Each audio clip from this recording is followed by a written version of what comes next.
यदि तू अन्य सब पापियों से भी अधिक पाप करने वाला है।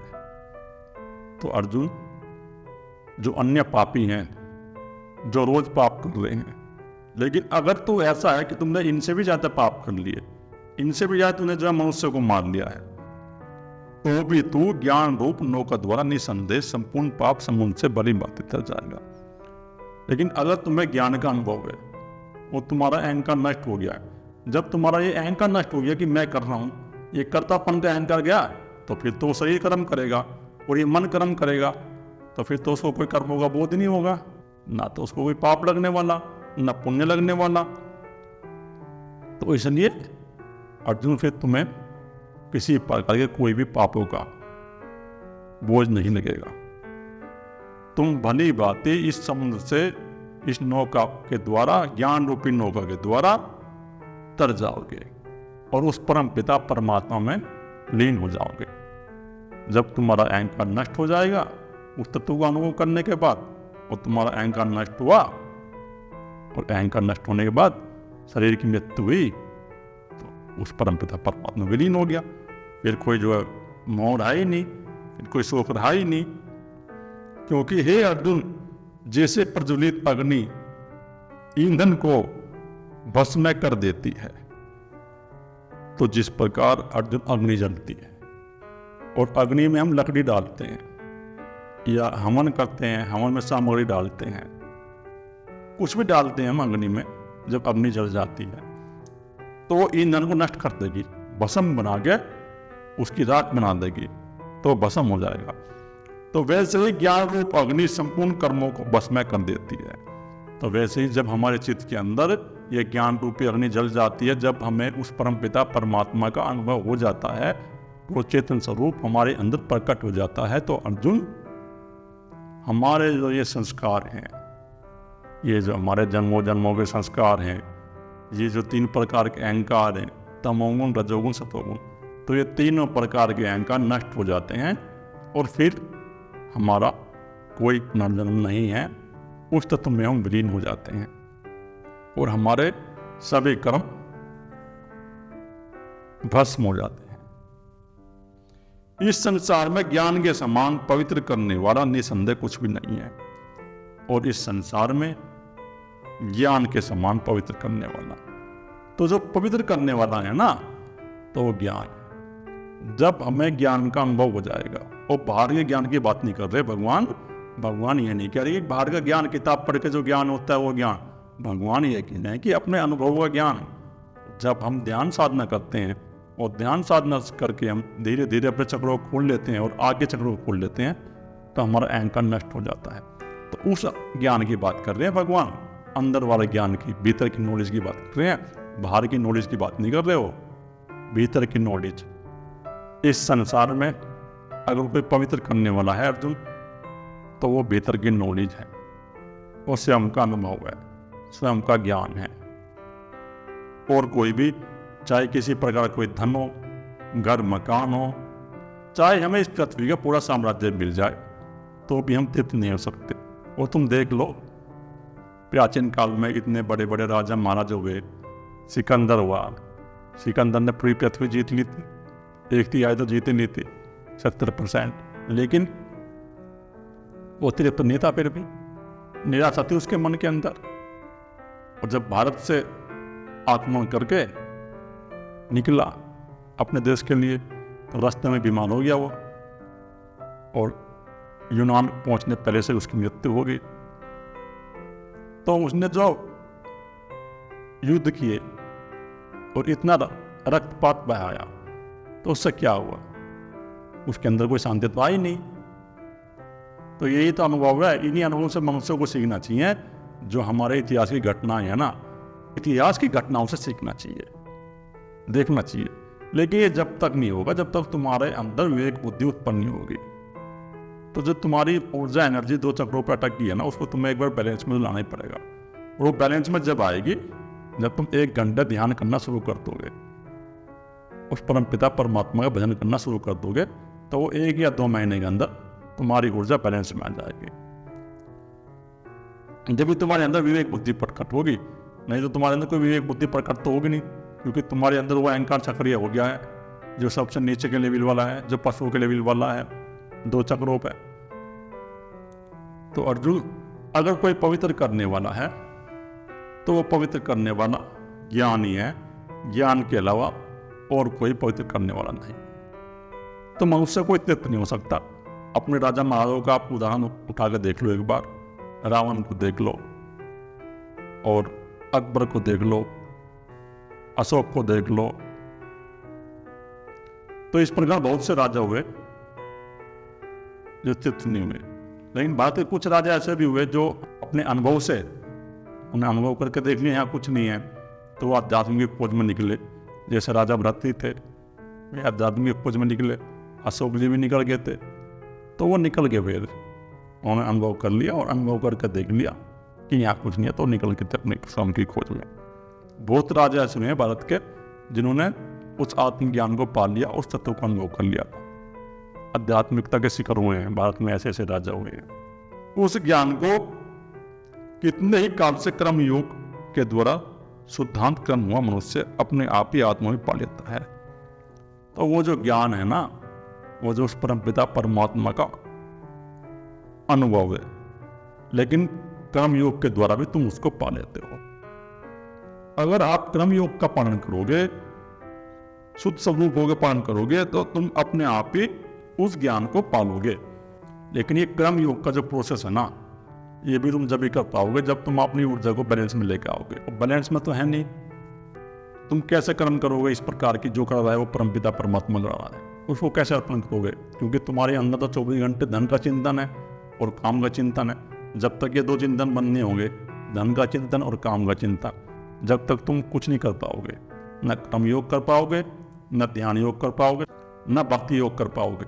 और भक्ति का पाखंड करते हैं लोग भक्ति योग को भी लोगों ने बदनाम कर दिया। बाहर से दिखाएंगे, करेंगे कि मेरा कृष्ण कृष्ण, और अंदर से चिंतन चल रहे हैं, धन के चिंतन चल रहे हैं और काम के चिंतन चल रहे हैं। लेकिन बाहर से ऐसा दिखाएंगे कि मेरा कृष्ण भगवान और मेरा कृष्ण भगवान। तो ये सब पाखंड है, ये सब जो है पशु व्यक्ति वाले लोग हैं। और जो कर्म योग के द्वारा चलता है, जो इस प्रकार कर्म करता है कि मैं तो निमित्त मात्र हूं, जो करा रहा है वो परमपिता परमात्मा ही करा रहा है, और उस परमपिता परमात्मा को वो कर्म समर्पण कर देता है, तो धीरे धीरे 15-20 साल में वो परिणाम आ जाता है, वो तत्व प्रकट होना शुरू हो जाता है। लंबा प्रोसेस है, ये भी ऐसा नहीं होगा, लेकिन धीरे धीरे तुम्हारे चक्र खुलते चले जाएंगे। और जब तुम्हारे चक्र खुलते चले जाएंगे तो तुम्हें उस परमपिता परमात्मा का अनुभव हो जाएगा। तो कोई घबराने की बात नहीं है, लंबा प्रोसेस चलता है ये, चाहे कोई ज्ञान मार्ग का हो, चाहे कोई कर्म मार्ग का हो। तो कोई अपने मन के अंदर ऐसे भावना उत्पन्न मत करो कि नहीं होगा, हो जाएगा अगर तुम लगे रहोगे उस परमपिता परमात्मा के मार्ग पर लगे रहना, उस मार्ग को छोड़ना नहीं। क्योंकि लोग भी जो है टांग खींचते रहते हैं बाहर के, तो लोगों के बातों में आने की जरूरत नहीं है, अपने मार्ग पर लगे रहो, हो जाएगा। ईमानदारी से लगे रहो, गिरोगे बार बार गिरो, उठो।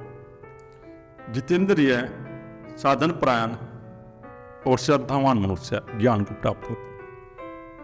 और जिसने अपने इंद्रियों को जीत लिया है अर्जुन, और जो श्रद्धावान है, साधन परायण का अर्थ है जो ध्यान करता है, जो निरंतर साक्षी का अभ्यास करता है, जो अपने मन को वर्तमान में स्थित करने का अभ्यास करता है, वो ध्यान का साधन करता है। और जो अपने मन के प्रति होशपूर्वक है, जो उसके मन के अंदर विचार उत्पन्न हो रहे हैं उनको होशपूर्वक होकर देखता है, वो सजग है उनके प्रति, तो ये है इसका साधन परायण कर। और श्रद्धावान मनुष्य जिसके अंदर हृदय में उस परम पिता परमात्मा के प्रति और अपने सदगुरुदेव के प्रति श्रद्धा है, प्रेम का भाव है, वही मनुष्य ज्ञान को प्राप्त होता है। कि अर्जुन, वही मनुष्य ज्ञान को प्राप्त होता है जो साधन परायण है, श्रद्धावान है और जितेंद्रिय है, जिसने अपनी इंद्रियों को जीत लिया है, जो उसकी इंद्रियां इन विषयों में विचलन नहीं करती, जिसकी इंद्रियां उसके अनुसार चलती हैं।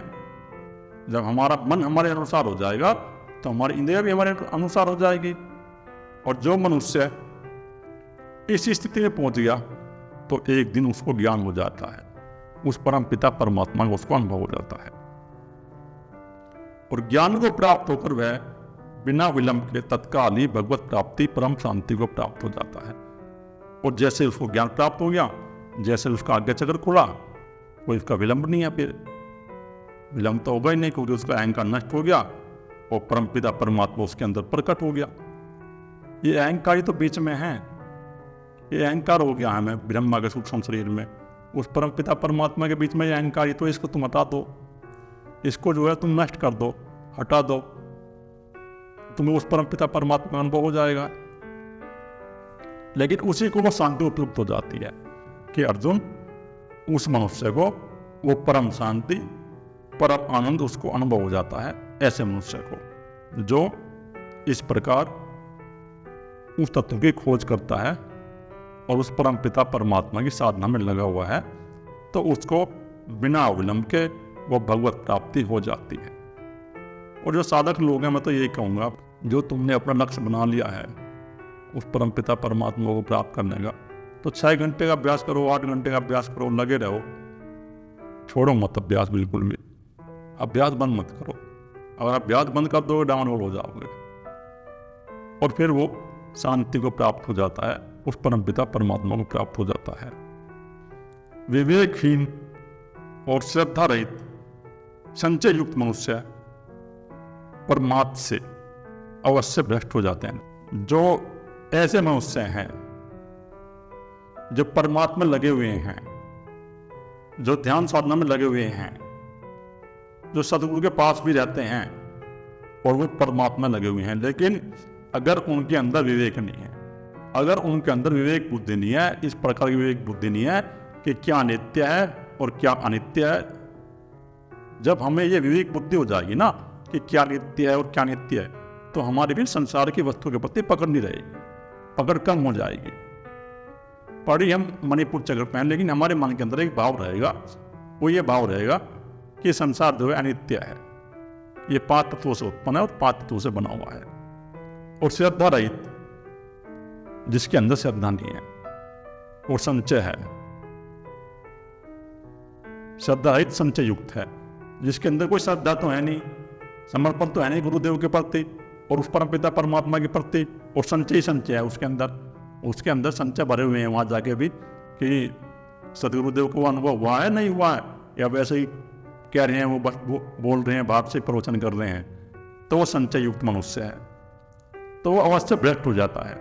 तो इस प्रकार का जो मनुष्य होता ना, जिसके अंदर संचय होता है और श्रद्धा नहीं होती और विवेक नहीं होता उसके अंदर, तो नष्ट हो जाएगा, भ्रष्ट हो जाएगा, अपने मार्ग से उसका पतन हो जाएगा। और पतन हो जाता है। ऐसे में तो बहुत सारे देखे जो इस प्रकार के थे, जिनके अंदर विवेक बुद्धि नहीं थी और ना कोई समर्पण था, उनका सबका पतन हो गया, सब भ्रष्ट हो गए वे। ऐसे संचय युक्त मनुष्य के लिए न ये लोक है और न परलोक है और न सुख है।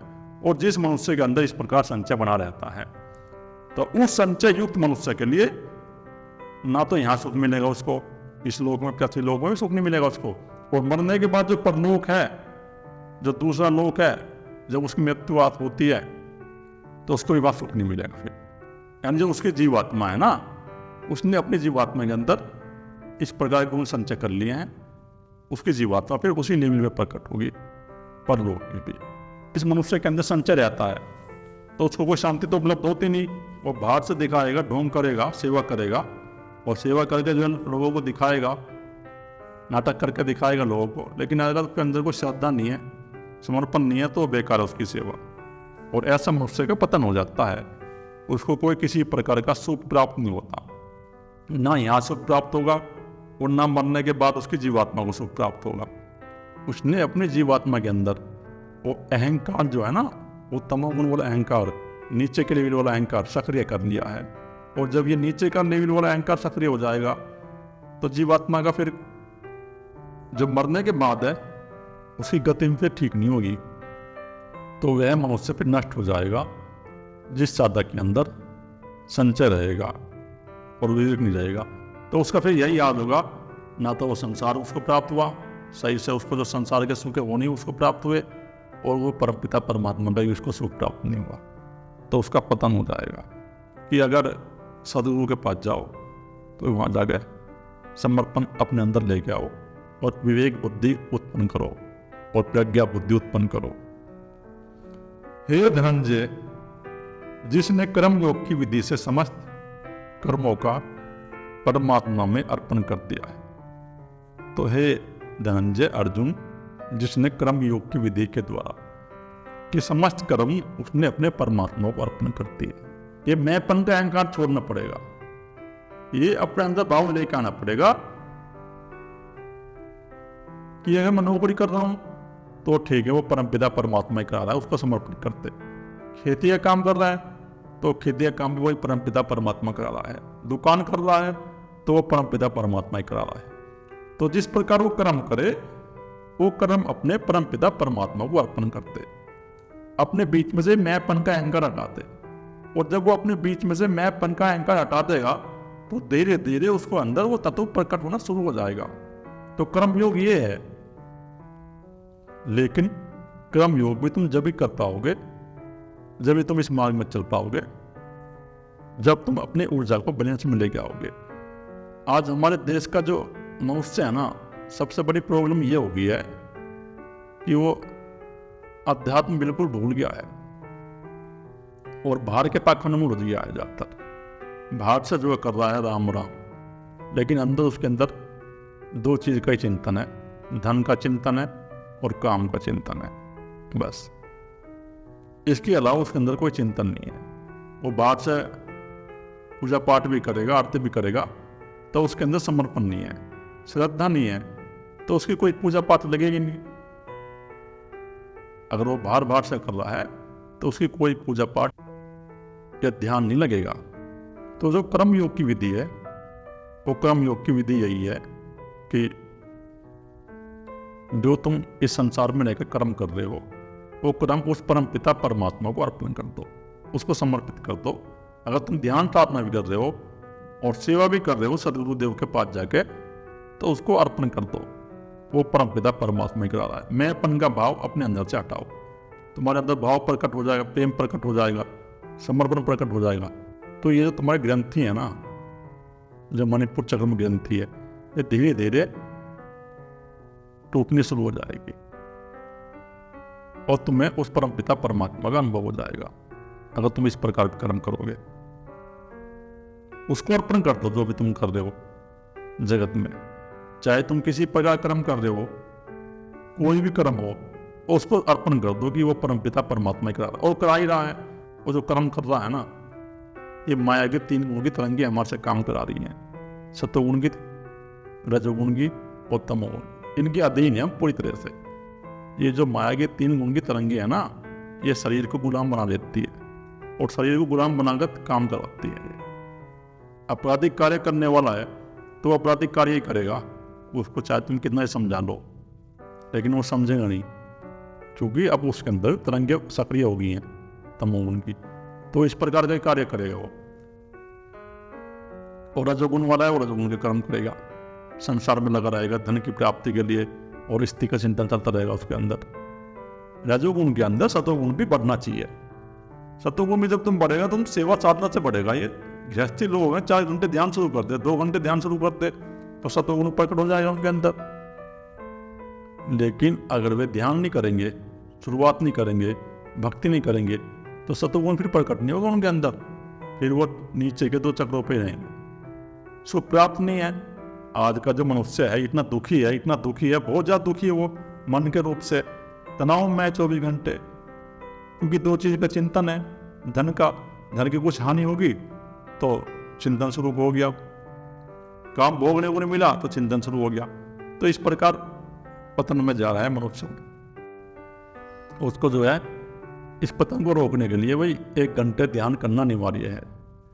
जैसे जापान ने है ना अपने स्कूल में कर रखा है 1 घंटे ध्यान करना अनिवार्य है। भारत को भी जो है ना अपने स्कूल में 1 घंटे ध्यान अनिवार्य करना पड़ेगा।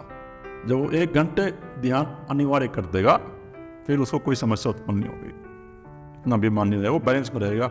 जापान के लोगों की इतनी उम्र है, बीमार भी कम होते हैं, 100 साल उनकी उम्र है, 110 साल 120 साल की उम्र के वहाँ मनुष्य हैं। जापान का जो मनुष्य है ना, वो बैलेंस में जीता है। मणिपुर चक्र पे उसकी ऊर्जा, क्योंकि वो ध्यान करता है, देखो जापान हमारे से कितना आगे चल रहा, हमारी ध्यान की विधि का उपयोग कर रहा हो और कहाँ पहुंच गया, बाहर से भी तरक्की कर रहा हो और भीतर से भी स्वस्थ है वो। जिसने विवेक के द्वारा समस्त संचयों का नाश कर दिया है और जिसने अपनी विवेक बुद्धि के द्वारा जितने संचय हैं मन के अंदर, उन संचय को नष्ट कर दिया है, उनको समाप्त कर दिया है अपनी विवेक बुद्धि के द्वारा। ये जो काम, क्रोध, लोभ, मोह, ईर्ष्या, द्वेष, ये सब संचय हैं और एक दूसरे के प्रति संचय कि ये ठीक है या गलत है। तो इस प्रकार के जो उसने संचय और ये विकार और विषय नष्ट कर दिए हैं कर्म योग के द्वारा। ऐसा बस में किए हुए अंतःकरण वाला पुरुष कर्म में नहीं बांधता। जब उसके ये सारे संचय नष्ट हो जाएंगे तो उसको फिर कोई भी किसी पर कर्म बंधन बांधेगा ही नहीं, कोई संचय नहीं रहेगा उसके मन के अंदर, तो उसको फिर कोई किसी प्रकार का कर्म बंधन बांधेगा नहीं। वो अपने आप में मस्त रहेगा, आनंद रहेगा, उस परमपिता परमात्मा की भक्ति में डूबा रहेगा, वो मस्ती में रहेगा। और वही पुरुष जो है अपने कर्मों को नाश कर देता है। फिर उसी मनुष्य के जितने भी कर्म है ना, ये कर्म क्या है जो हमारे अंदर तरंगे उठ रही हैं और हम मान के बैठ गए कि ये हम कर रहे हैं, ये तो कर्म हो गया, ये तो अहंकार प्रकट हो गया हमारे अंदर, और ये अहंकार जो नए नए शरीर प्रकट हो रहा है, जन्म देता है बार बार। इसे अहंकार को नष्ट कर दो तुम, तुम्हारा मोक्ष हो जाएगा। भाई शास्त्रों में यही तो कहा है सबने, और गुरुदेव जी भी यही कहते थे कि अहंकार को नष्ट कर दो तुम।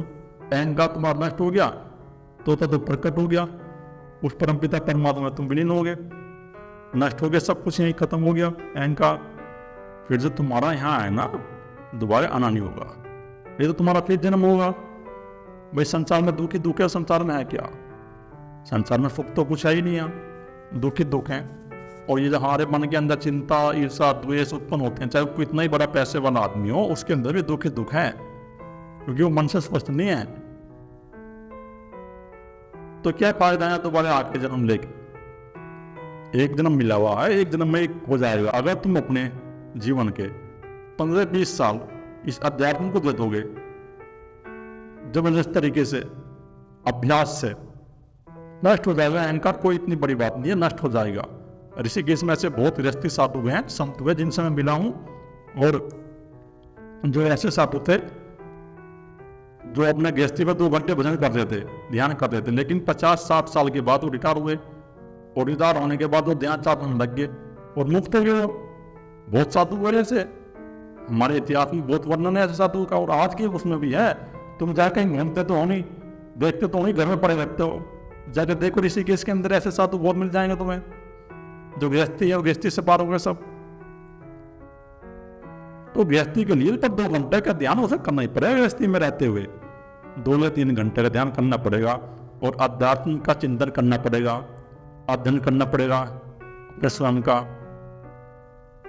जब वो स्वयं का अध्ययन करेगा, वो विवेक बुद्धि उत्पन्न करेगा और 2 घंटे ध्यान करेगा अपनी गृहस्थी में, तो फिर गृहस्थी के बाद अगर वो परमपिता परमात्मा के में लग जाए तो कोई नहीं रोकेगा इसको, वो मुक्त हो जाएगा अहंकार से, नष्ट कर देगा उस अहंकार को। और अगर अहंकार नष्ट नहीं होगा तो जो उसकी जो पहली जो ग्रंथि है, मनपुर की ग्रंथि है, तो उसको तोड़ देगा वो, और उसको तोड़ने के बाद तमोगुण की ग्रंथि उसकी टूट जाएगी। तो ग्रंथि टूटने के बाद उसका अहंकार यहाँ प्रकट ही होगा, उसका अहंकार फिर ऐसे लोग पे प्रकट होगा जहाँ रजोगुण सतोगुण है बस, तो वहीं वो खोज करेगा अपनी। यहाँ दुख से तो उसका पीछा छूट जाएगा, अपने हृदय प्रवेश कर जाओ। चलो ठीक है, आगे मार्ग कठिन है, विष्णु चक्र का भी कठिन है। कठिन तो नहीं है, अगर साक्षी का अभ्यास तो कठिन तो नहीं है, 5-6 साल में हो जाएगा, कोई इतनी बड़ी दिक्कत नहीं है। समय लगता है एक ग्रंथि को टूटने में, चक्रों को खुलने में समय लगता है, 3-3 साल लग जाते हैं एक चक्र को खुलने में, 2-2 साल लग जाते हैं एक चक्र को खुलने में, तो समय लगता है, इसमें घबराने की कोई बात नहीं है। तो धीरे धीरे तुम उस परमपिता परमात्मा को पालोगे अगर चल जाओगे, और नहीं चलोगे तो तुम देख ही रहे हो।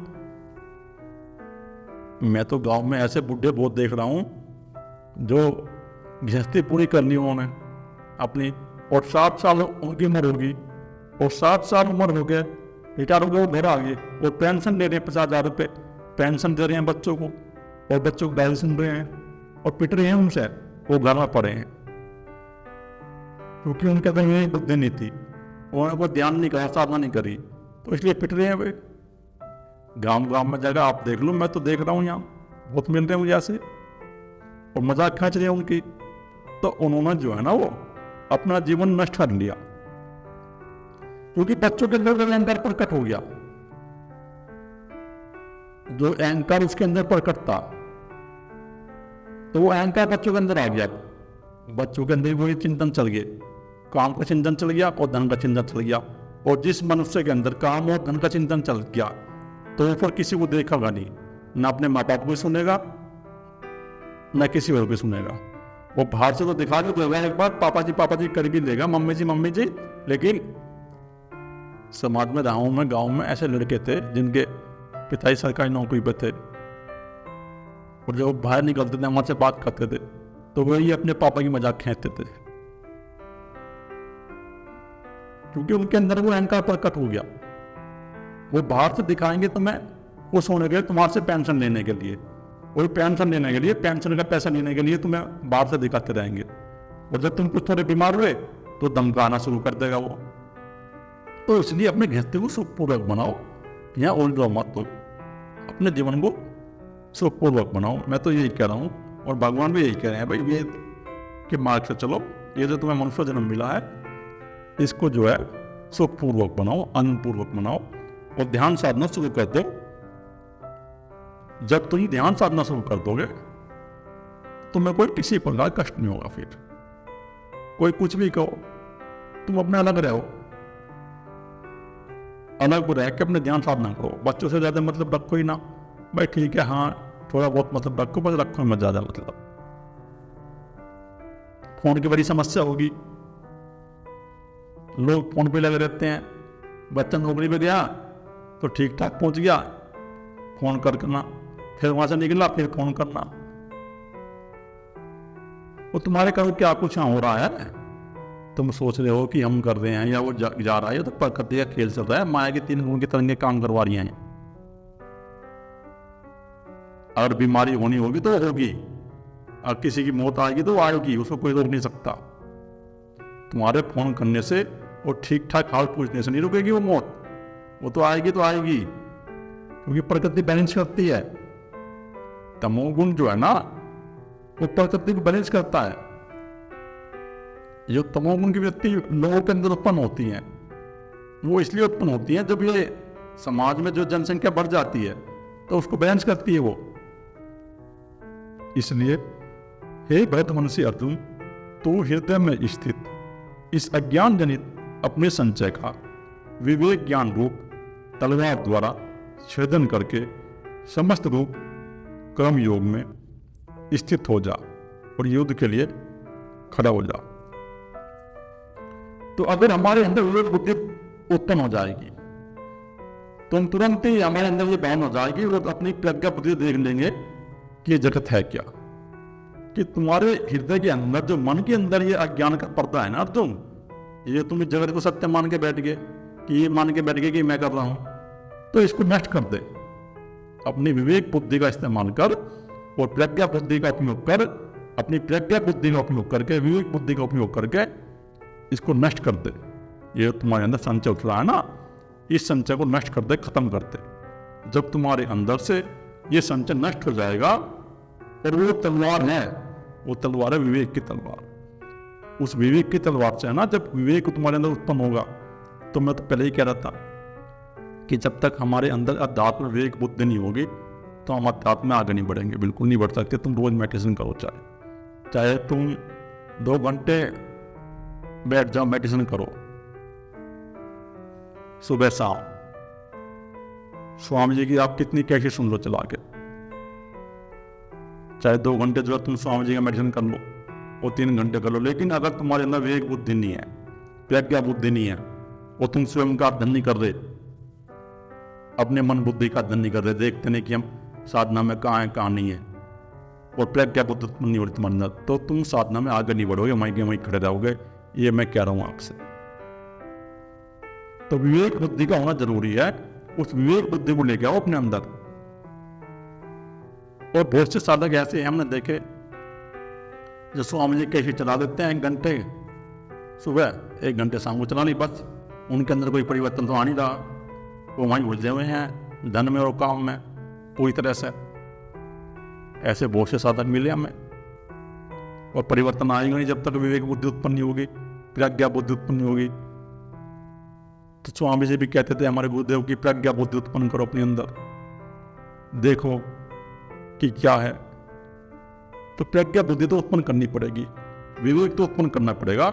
और विवेक से जब हम जो है ना उस विवेक रूपी तलवार से अपने इन विषय विकारों को नष्ट कर देंगे कि अर्जुन तुम अपनी विवेक बुद्धि के द्वारा, प्रज्ञा बुद्धि के द्वारा कर्म के लिए खड़े हो जाओ, वो कर्म करो जो कह रहा है वो परम पिता परमात्मा करा रहा है, और युद्ध के लिए खड़े हो जाओ, युद्ध करना शुरू कर दो। तुम्हारे हृदय के अंदर ये जो संचय हैं, ये जो मोह शोक उत्पन्न हो गए हैं, उस विवेक बुद्धि से तुम इसको नष्ट कर दो, नष्ट करके खड़े हो जाओ युद्ध करने के लिए। ओम श्री वासुदेवाय नमः। जय श्री कृष्ण। ओम गुरुवे नमः। श्रीमद् भगवद गीता अध्याय नंबर 4 समाप्त।